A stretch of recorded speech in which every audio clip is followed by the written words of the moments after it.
नमस्कार। आज हम 8वां अध्याय शुरू कर रहे हैं। ओम श्री परमात्मने नमः। अध्याय 8वां, अक्षर ब्रह्म योग। अक्षर और ब्रह्म दोनों शब्द भगवान के सगुण और निर्गुण दोनों ही स्वरूपों के वाचक है तथा भगवान का नाम ओम है, उसे भी अक्षर और ब्रह्म कहते हैं।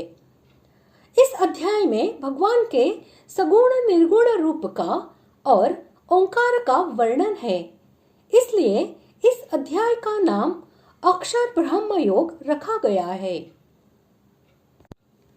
आइए अब पहले श्लोक का अर्थ जानते हैं।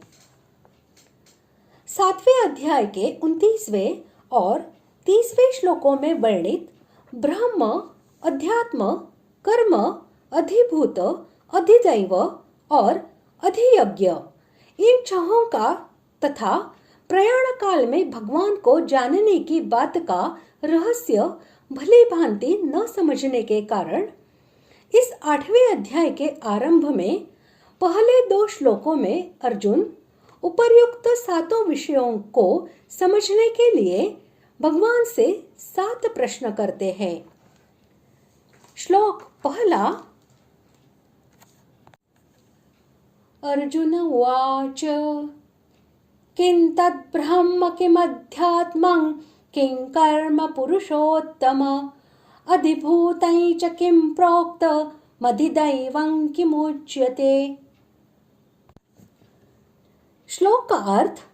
अर्जुन ने कहा, हे पुरुषोत्तम, वह ब्रह्म क्या है, अध्यात्म क्या है, कर्म क्या है, अधिभूत नाम से क्या कहा गया है और अधिदैव किसको कहते हैं।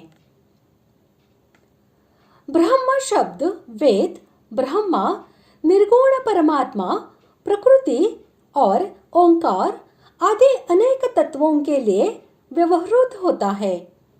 अतः उनमें से यहाँ ब्रह्म शब्द किस तत्व के लक्ष्य से कहा गया है, यह जानने के लिए अर्जुन का प्रश्न है। शरीर, इंद्रिय, मन, बुद्धि, जीव और परमात्मा आदि अनेक तत्वों को अध्यात्म कहते हैं। उनमें से यहाँ अध्यात्म नाम से भगवान किस तत्व की बात कहते हैं, यह जानने के लिए अर्जुन का यह प्रश्न है।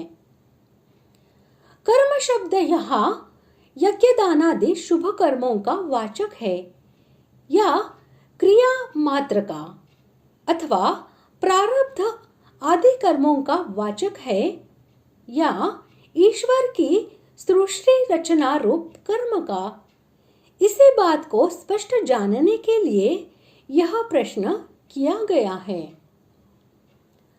अधिभूत शब्द का अर्थ यहाँ पंच महाभूत है या समस्त प्राणी मात्र है अथवा समस्त दृश्य वर्ग है या यह किसी अन्य तत्व का वाचक है।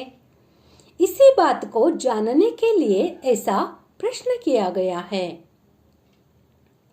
अधिदैव शब्द से यहाँ किसी अधिष्ठातृ देवता विशेष का लक्ष्य है या अदृष्ट हिरण्यगर्भ जीव अथवा अन्य किसी का, यही जानने के लिए प्रश्न किया गया है।